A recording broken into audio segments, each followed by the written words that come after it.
มียังมาแต่ทางไหนลมพัดลมเพมาทางไหนนี่ฮะมาแต่เลื่อนขึ้นแล้ว ย่างมาดิย่างมาหาตุยแล้วหาผู้แก่เด้งโอ้ผู้เก้าคำไว้เก้าคำหนึ่งชีชื่อวันนี้พักผ่อนประเทศพาคอนที่เฮ้ยโบพักผ่อนเพลงหาเจนผู้โอ้โดยบันนี้หันผูกแขนน้อยแบบสู้คอนธรรมดาแบบว่าหากจัดงานแต่งหาแต่ว่าบ่มีผ้าคอนเนาะสุดงามในมีอยู่บ่สุดงามกับบ่มีสุดงามกับบ่มีมันจิตจะนุ่งได้บ่ได้เป็นชื่อมาให้นะเอ้าคือบ่ลองมันน้อยคือบ่ลองเบิ่งลองแต่มันน้อยมันหักลองเบิ่ง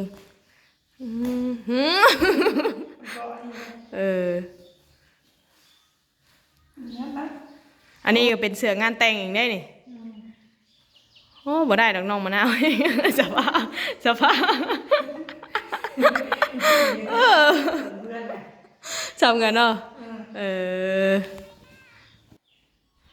ตัวที่สองคำบ่ได้ตัวนี้แมนเบิร์ดเองซื้อมาเองยังบ่ได้ใส่จากเถื่อใช่ยังบ่ได้เคยใส่จากเถื่อคันมาตัวนุ่งได้ตัวก็เมื่อใส่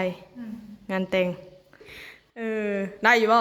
ได้อยู่บ่ขับบ่ยังบ่พอดีเหรอมึงคือเป็ดนี่เพิ่นโอ้ขี้โผอยากแห้งพ่นไหนมันน้อยเหรอถามคนตรงตอนนี้หามีเงินเก็บเท่าไรตอนนี้บ่มีได้อีกอ่ะบ่มีย่อบ่มีจะกีบจากพันนี่บ่มีเงินแสนเดียวหวานมีเงินแสนเดียวเบิดเนื้อเบิดโตอันทั้งลูกทั้งผัวบ่แม่นโอ้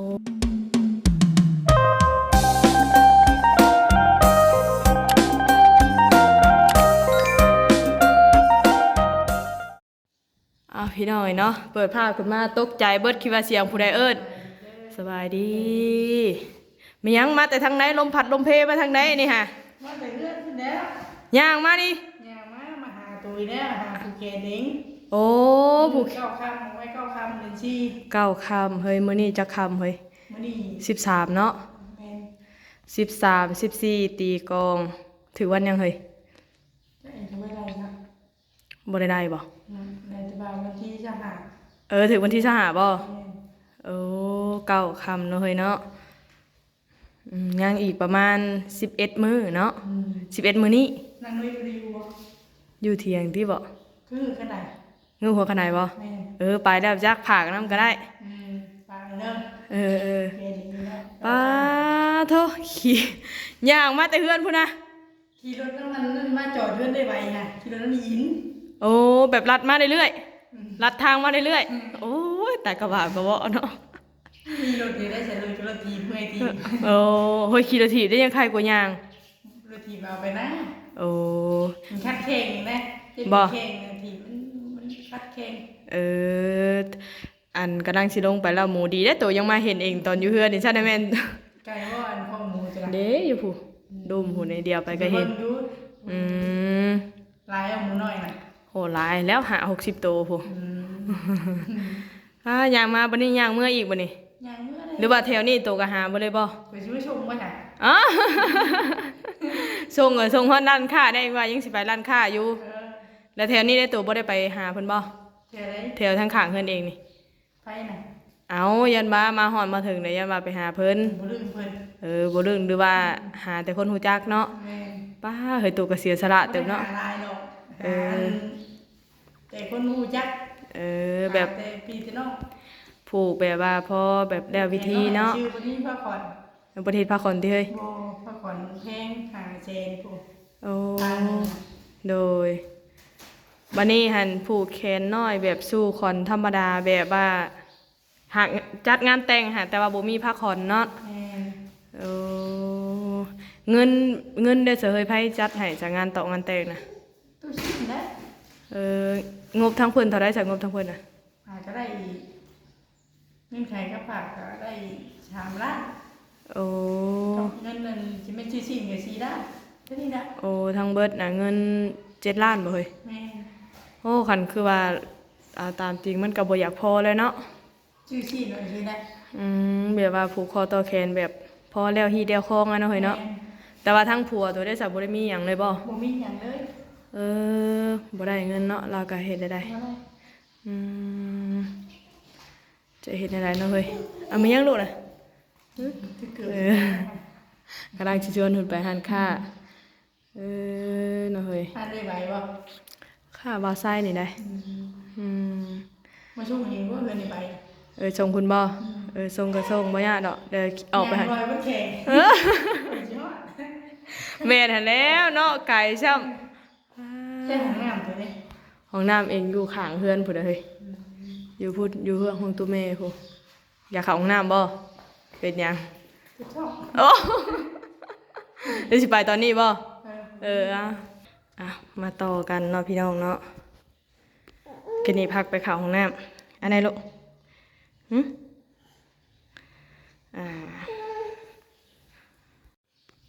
มาต่อกันเนาะพี่น้องกินนี่พักเบรกไปเข้าห้องน้ำ ถือว่างานแต่งน้องมะนาวนี่จัดขึ้นในวันที่25เดือนนี้เนาะ เดือนนั่นเดือนที่ เดือน4กะมันเป็นเดือนสากลเฮากะถึงเดือนกุมภานี่เนาะเพราะว่าแจ้งวันเดือนปีซี่ซาพี่น้องเนาะจังเข้าใจวันที่25กุมภาเนาะหรือว่าเดือน2ของวันพุธเนาะถ้าว่าเป็นเดือนลาวเฮานี่ก็สิเป็นเดือน4พี่น้องเลยเพราะว่า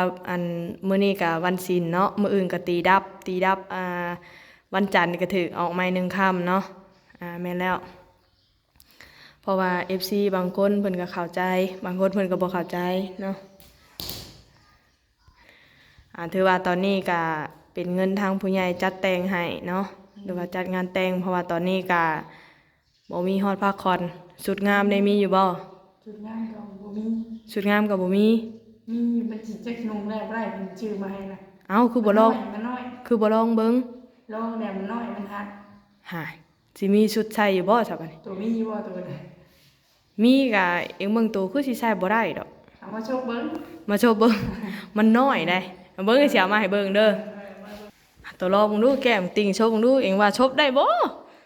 คันเองเดี๋ยวนี้เองยังนุ่งบ่ได้เด้เดี๋ยวนี้น่ะ ลองเบิ่งเนาะตาม จอยบ่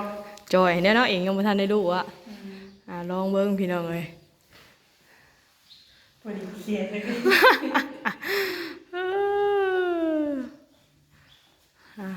ลองเบิ่งเ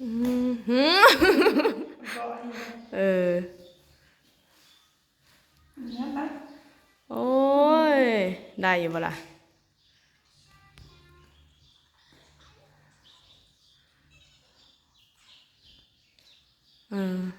ลองเบิ่ง มันค่าเสียอะไรเนาะ เองว่าหน้าเอิกตูแน่เนาะอันนี้ก็เป็นเสื้องานแต่งเองได้นี่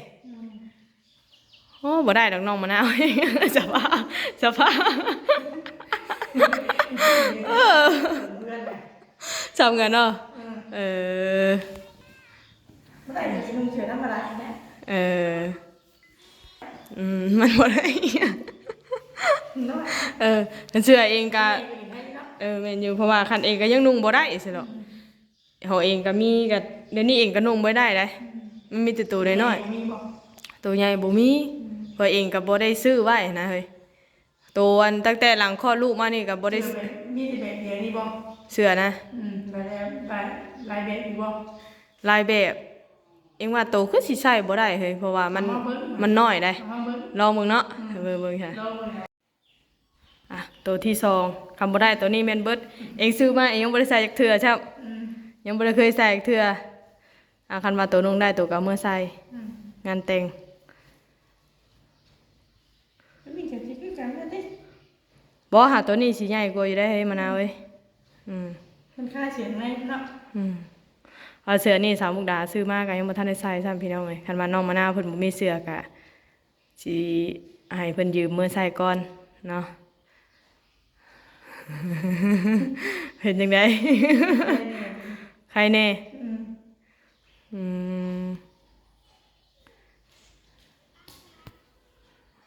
ได้สิ ทรงแตกเถอะ ได้ยินสินี่ ได้บ่ใช้ลูกยืมดู เอาค่าเสียงไงเฮ็ดเนาะมันอีกนั่นอยู่เนี่ยคืออยู่บ่ ถ คืออีบอกว่าคนได้ใส่เสียงแก้ว เอาบ่คือก็คือเอาเนี่ยเฮ้ยมันบ่มีเนาะหรือว่าลองแก้เสือเบิ่งบ่แก้เสือได้ลองซบเบิ่งจุบเจือนะลองดูใช่เด้มีสมออยู่จังไดน้องมะนาวได้อยู่บ่ไผพี่ขามาไหนพี่แทนแทน โอ้ยขี้โพกระแตกอ่ะอิ๊ได้อยู่บ่ ได้อยู่ บ่ขับบ่หยังบ่ ผู้ดี พอดีเหรอมึงก็เป็ดนี่เปิ้นโอ้ขี้โพอยากแห้งพ่น ใช่อีกนะ อยู่หัดบ่ แล้วแต่โตแล้วคันโตใส่มันอันนั้นอยู่ว่าซะใช่เองเบิ่งนี่คืออยากขับอยู่ เห็นคันเนาะ แต่โตรู้สึกได้ซะ กะไข่ได้กระตูกระตีมันนี่มันคันไป พอขับต้อง ตัวขี้โพหลาย ตัว มันน้อยแล้วบ่ตัว คันซ่าเองเบิ่งว่ามันอยากขับบอลท้องตัวอยู่แถวหน้าเอิกนี่คือสิโอเคอยู่เบิ่งโอเคอยู่หน้าเอิกนี่แต่ว่าพุงเนาะอันแล้วแต่ตัวดูว่าตัวสิโดนหุ่นเอาก็เอา เดี๋ยวให้ลุงๆนะ เป็นจังได มันน้อย มันน้อยเหรอ โอ้ย เดี๋ยวไม่ได้อยู่ เบิดแล้วบาดนี้ตัวอื่นยังใช้บ่ได้เองเบิ่งตัวนี้นั่นสาวมุกดาซื้อมานั่นมันอยากแบบมันบ่อยากเข้าหุ้นหั่นนะเฮ้ยแบบเสือมันตัวใหญ่แต่เขาหยิบเข้าได้ ตัวเรียนลุงบ่ได้ บ่ แต่กระบาบเนาะ เอ้ยบ่มีชุดเจ้าสาวพี่น้องเอ้ยเนาะทางน้องมะนาวเพิ่นนี่ก็ได้หาชุดเจ้าสาวก็บ่มีก็เฮ็ดได้บัดนี้สิได้ใส่ชุดธรรมดาบ่เสื้อยืดธรรมดาแล้วเนาะ ธรรมดาเนี่ย เฮาบ่มีเนาะฉินได้ตัวมีแล้วบ่ฉิน มีเดียว ฉินนี่ได้แล้วเนาะ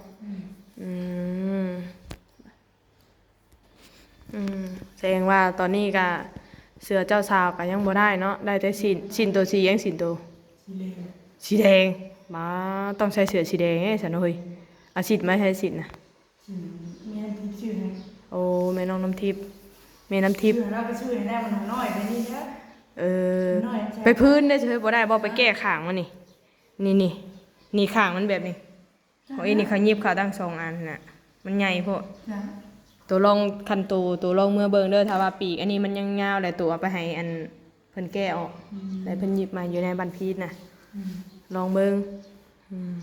มันบ่ได้ไปเนี่ยบางทีเนี่ย มันบัดยากเนาะโดดล่างพาหนะก็บ่มีแม่นอยู่ยากตัวนี้แหละพี่น้องเอ้ยมีแต่ว่าคันบ่ได้ก็ใส่ชุดธรรมดาเนาะจ้างไผแต่งหนองแต่งหน้าน่ะ มีอยู่แบบมันใหญ่ใหญ่กว่านะ มีคนแต่งหน้าให้ยังเรียบร้อยบ่ ตัวชิบะมีอยู่อ่ะ โอ้ แต่งงาน เก้าก็กอกเก้ามีแล้ว จักสิเข้าบ่เข้าฟังมึง คำบ่มีเงินดิบ่ 6,000ถูก ป๊าบ คือตัวอย่างเจ้า6,000อยู่แล้วนะ บ่คณะเฮาบ่มีก็ประมาณมีเงินจักล้านหนึงก็ได้เฮาไปซื้อเอามาแล้วก็ให้ข้าเจ้ายิบเนาะมันยังหลายมื้อว่าเพิ่นเอาคันว่ามีเงินหั่นนะพี่น้องเอ้ย บ่มีเงินนี่นะ เนาะ บ่คันว่าเฮามีเงินนี่เฮาไปซื้อเอาตัวราคา 2-3 แสนก็ได้เนาะเสื้อกับชิ้นหั่นนะพี่น้องเอ้ยก็อยู่ประมาณ 5-6 แสน7-8แสนเบิดหั่นก็ไปให้ค่าเพิ่นตัด แต่ว่าเฮาก็เอาธรรมดาเฮาก็บ่เอาตัวบ่แพงเลยเนาะสมกับเฮาบ่มีหั่นแหละแต่ว่าเบาพื้นพี่น้องเอ้ยแต่ว่าน้องมะนาวนี่คือสิบ่ได้แล้วเนาะเสื้อเนาะ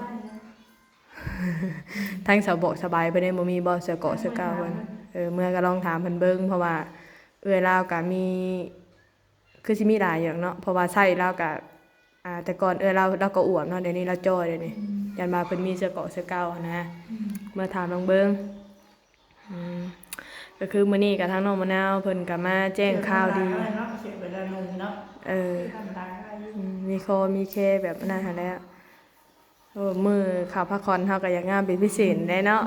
บ่ได้ถ่ายพรีเวดดิ้งเลยว่ะ น่ารักจังมัน โอ้ยดำ เกี่ยงมาจังนากัน เป็นอะไร มันบ่เกี่ยง บ่เกี้ยงจะบ่ได้ทาหยังบ่ ตาไว้แต่ ขนาดเองทาแท้ยังบ่ปานใดหั่นน่ะย่างมาพี่น้องเอ้ยเนาะบัดนี้ถ้าสมมุติเองเมื่อส่งเพื่อนสาวใบเบาเตียงบัดนี้ ตัวสิเมื่อได้ใช่ไหมย่างเมื่ออีกลัดรถเมื่อย างมาตัวชิไม่ชมว่าเรื่องมาอย่าง บ้า จากเฮือนน้องมะนาวมาหาสาวมุกดานี่ได้อยู่พี่น้องประมาณ4กิโลเนาะ ตัวชิไม่ชมว่าเรื่องมาอย่างเดียว พังเบิ่งกันเด้อเบิ่งสถานการณ์มันก่อนถ้าเมื่อทรงได้ก็สิเมื่อถ้าเมื่อบ่ได้ก็ผากอยู่หั่นแล้วผากต่อๆเมื่อแล้วบัด เอามามื้อเช้านี่ลัดรถมาติ ได้ บัดนี้หันอันล่มงัวล่มหยังข้างในบ่หรือว่ามีแต่ซื้อซีนในตลาดมา ชื่อชินชื่อ เออ ชินกับชื่อไก่แท้ แบบเฮาเฮ็ดพอแล้วฮีเดียวคองเนาะแต่หลักๆนี่ก็คันเป็นไปได้นี่ก็อย่าได้พักผ่อนได้เนาะเฮ้ยเนาะมันจังคักอยู่เนาะพักผ่อนตัวได้ถามเพิ่นอยู่ว่าเท่าไรพักผ่อน 5 เซน 5 เซน พา พาหนึ่ง5 เซน 5 เซน โอ้5 เซนนี่ก็ตกอยู่ประมาณ700-800 บาทก็ได้เนาะเฮ้ยเนาะประมาณ800 บาทพี่น้องเอ้ยพาหนึงก็คือว่าหั่นแหละมีหยังมันก็แพงเนาะอันนี้หันสำหรับบ้านนอกนะพี่น้องสมมุติว่าอยู่ในเมืองนี่แฮงบ่ได้เป็นล้าน2ล้านพุ่นเนาะอันนี้อยู่บ้านนอกเฮาธรรมดาซื่อๆอันนี้จังได้5 เซนนี่อันรุ่นเองเฮ็ดก็คือว่าได้ของเองก็3-4 ปีแล้วเนาะตอนนั้นก็ยัง3 เซนก็ไปตามยุคตามสมัยตามเศรษฐกิจมันพี่น้องเอ้ยแล้วเมื่อจ่าเองนี่ตัวยังสิได้ไปหาคนอื่นต่ออยู่บ่ซะ ไปก็ไปหาปูมันได้มาหน่อยนะ โอ้ย่างไปพุ่นต่อบ่นี่ ไป โอ้ ไม่เพิ่น ถือว่าย่างตลอดนะช่วงนี้เนาะ ย่าง แต่กระบะแท้ ย่างไปบ่ได้ทั้งผัวเด้ซะ ได้ผัวนะ เออ เพิ่นก็สิมาอายุ ตอนนี้เพิ่นอยู่ไสค่ะ ผัวนะเพิ่นอยู่นะ แล้วตัวนั้นย่างหาคน แม่ อืมมันเป็นแนวนี้แหละพี่น้องเนาะตามบ้านนอกของนาเฮาเวลาเป็นเวียกเป็นงานนี่โอ้ยลำบากอย่างคือแบบว่ามันคนบ่ได้อยู่บ้านอยู่เมืองเนาะอยู่ให้อยู่นาอยู่โศกดิแน่ไปให้ไปหน้ากะอย่างคือน้องมะนาวบ่มีรถนี่ก็ย่างไปชัวร์สิได้แต่ละคนก็ใช้เวลาเป็นชั่วโมงพุ่นแหละเนาะโอ้เผื่อย่างสมมุติว่าเพิ่นมาย่างมาจากเฮือนนี่มาหาสาวมุกดานี่ก็เองงั้นว่าฮอดอยู่เกือบชั่วโมงเนาะไกลดีได้พี่น้องเลยเนาะ ห้องสาวมุกดานี่อยู่นอกบ้านสุดหมู่เลยพี่น้องเลยสุดหมู่ได้เองเนาะบ้านนอกมาหน้าก็อยู่ใต้ต่ำหมู่อยู่ อยู่ใต้สุดเลยเนาะอยู่เหนือสุดแล้วก็ใต้สุดเนาะโอ้ยพี่น้องเอ้ยเฮ็ดจังไดเนาะยามจำเป็นก็คือว่าหั่นแหละคันเฮาบ่ไปก็เบียกเฮาเนาะเราก็ต้องในสละเวลาไปก็ใครอยู่เพราะว่าช่วงนี้มันบ่แม่นแบบยามไห้ยามนาเนาะมันเป็นหน้าแล้ง ไปพ่อคนอยู่พ่ออยู่ ก็คือผูกคอต่อแขนนี่จัดบอลเดียวเลยเนาะคือได้ยินข่าวว่าคันแต่งดองแล้วสิพากันไปไทยบ่หรือว่าใด คนนี้สิไปอยู่ โอ้ทางผัว ไม่ใช่หนีแล้ว ๆโอ้หนี่ยังเฮ้ยน่ะ หนีอันนั้นผัวโดนเองพักเงินมาให้มันนะตู้เย็นมาแต่เพิ่นบอกว่าเนี่ยเพิ่นใช้เงินชื่อว่าเบิด5,000 เอา เดือน5,000 โอ้อ๊ะมันนี่คือเป็นไปใช้เพิ่นซะบัด ใช่แล้วเพิ่นว่าโฮมมันชื่อรถไถเด้ โอ้ เพิ่นว่าโฮมมันชื่อรถไถ อันนี้ที่จะไปหามาใส่นี่คือไว้ซื้อรถไถ แม่ โอ้ตายเนาะเพิ่นเอาไปใส่ซื่อๆติอืมบ่เป็นหยังสู้ต่อไปเนาะจังใดก็เฮ็ดได้ซะ กินข้าวกินน้ำมาแล้วบ่ ยังบ่ได้กินจ้ะ ตายข้าวน้ำก็ยังบ่ทันได้กินพี่เนาะ ยังบ่อยากเลย โอ้ข้าวเช้าก็ยังบ่ได้กินบ่อยน่ะ บ่ บ้าเท่าเบิ่งจังโมงแล้วนี่10โมง11โมงย่างเนี่ยได้พี่น้องเอ้ยเนาะ พอแต่หาคู่หาคนเนาะผู้ทางน้องนิสาทุกใจป้าลุงในลูกทุกใจแน่นิสาเอ้ยโอ้เที่ยวขึ้นเที่ยวลงอยู่ได้ทิใหม่กะโอ้ยเพิ่นน่ะก็ได้นะทุกใจแน่โอ้ยยิ้มเฉย ระวังตกเด้ออืม นี่ไปแล้วบ่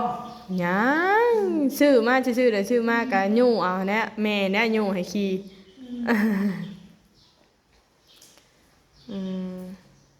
แต่มื้อเช้านี่อันมานี่มาพักเพื่อนสาวเย็นเนาะอันสบายก็หาผู้คนนำนั้นได้บ่แล้วก็ย่างมาเฮือนเองติตัวก็ยังจื้อได้เสิเนาะตัวก็เนาะเก่งอยู่เด้นี่พอน้องมะนาวนี่มาตั้งแต่เอกได้ลูกใหม่ๆเนาะจ ตั้งแต่ยังบ่ได้พอฮอดอันยังบ่ทันฮอดเดือนจำเนาะลิซ่าเนาะตอนนั้นน้องมะนาวเพิ่นมาพี่น้องแล้วก็ตั้งแต่พุ่นแหละก็บ่ได้มานับเบิ่งน้องลิซ่าตัวนี้ก็ปี10 เดือนอ่ะตูบ่ได้มานี่ปี9 เดือนแล้ว จนปานนี้ได้มาอีก เด้อพี่น้องเนาะมีแต่ว่าทางเองก็สิได้เมื่อส่งตัวเด้อบัดนี้เด้อถือว่าถ่ายคลิปก็สิประมาณนี้พี่น้องเอ้ยพุ่นแหละเบิ่งหากระเจาะกระแจก่อนเด้อตอนนี้ยังมีเรื่องกุ้มใจอยู่บ่ตอนนี้กุ้มใจอยู่กุ้มน้ำมีเงินมีคำอยู่แล้ว โอ้ กุ้มใจเรื่องเงินเรื่องคำเนาะยันว่าแบบมีกับใครได้บ่บัดนี้งบทางเพิ่นมีกะมันก็ต้องได้เซฟอันนั้นหน่อยเนาะเซฟงบเพราะว่าเฮาสิใช้แบบบานปลายลายก็บ่ได้เพราะว่าบัดคือทางเฮาผัดมีแน่หน่อยนึงยังว่าพอได้ตื่มกันเนาะเล็กๆน้อยๆแต่ว่าอันนี้คือบ่มีเลยพี่น้องเอ้ยจังดีเลยนะน้ำเมย์บ่มีจังดีบ่มีเลยบ่โตเด้ถามคนตรงตอนนี้หามีเงินเก็บเท่าใดตอนนี้บ่มีได้อีกอ่ะบ่มีบ่บ่มีจะกีบจักพันนี่บ่มีเงินแสนเดียวหวานมีเงินแสนเดียวเบิดเนื้อเบิดโตอันทั้งลูกทั้งผัวบ่แม่นโอ้มีจังว่าปลูกใจตัวนี้เนาะเฮ้ยสิหายังมาขายเนาะหาอย่างอยู่บ้านเฮาก็พอสำนี้พี่น้องมื้อนี้บัดงานตอกงานแต่งเจ้าจันเข้ามาผัดโอ้คือว่าหั่นแหละก็อุกใจอยู่หน่อยเนาะจังใดก็มีแต่ว่าสู้ๆเด้อเป็นกำลังใจให้เองก็คือว่าแหละซอยก็ซอยไร่คือตัวเห็นนี่แหละนี่ซอยเผยแพร่ถ่ายทำผู้รักผู้ใหญ่เพิ่นเห็นถ้าว่ามีโชคมีบุญวาสนาก็อาจจะมีผู้รักผู้ใหญ่เข้ามาซอยนำเด้อถ้าบ่มีก็แล้วไปเนาะเลยมีแต่ว่าทางเฮาก็สิได้เมื่อส่งน้องมะนาวก่อนเนาะแล้วก็สิเมื่อร้านค้าเลยพุ่นแหละเมื่อส่งเฮือนสบายเนาะโดยไปซะน้องมะนาวโดยมาฮอดจอดถึงเรียบร้อยโดยมาส่งน้องมะนาวเพิ่นบัดนี้ก็มีแต่ลัดรถต่อเมื่อเด้อน้ำมันก็สิเบิดเบี้ยก็มีบัดนี้ ลูกก็หลายทางก็ดอกบัดนี้หาสิอยู่นี่ท่าบ่บัดนี้อยู่นี่จังหน่อยก็เมื่อนะโอ้คันว่านั่นก็ซ่อมมึงรถถอกรถไถได้เพื่อมาแต่ตลอดตรีเนาะไปสายมิตรสำหรับคลิปนี้ก็ประมาณนี้เด้อสู้ๆเด้อเฮ็ดจังไดเอาโอเคเนาะพี่น้องเนาะสำหรับคลิปนี้ก็มาส่งน้องมะนาวอยู่เพื่อนเบาเตียงหรือว่าสาวใบเฟิร์นพี่น้องเลยมารออยู่พี่รอรถเมื่อเนาะเพราะว่าเพิ่นบ่มีรถพี่น้องยางเมื่อยางมากะตาดูโตนอยู่พี่น้องเลยมีแต่ว่าสำหรับคลิปนี้กับทางน้องมะนาวเพิ่นมาแจ้งข่าวดีเนาะเรื่องผูกคอต่อแขนงานแต่งเพิ่นอะไรพี่น้องเลยไปมีแต่สำหรับคลิปนี้ก็ขอขอบคุณขอบใจ FC ทุกท่านเด้อพี่น้องเด้อเข้ามาให้กำลังใจเนาะสำหรับคลิปนี้ลาไปก่อนเด้อพี่น้องเด้อสบายดี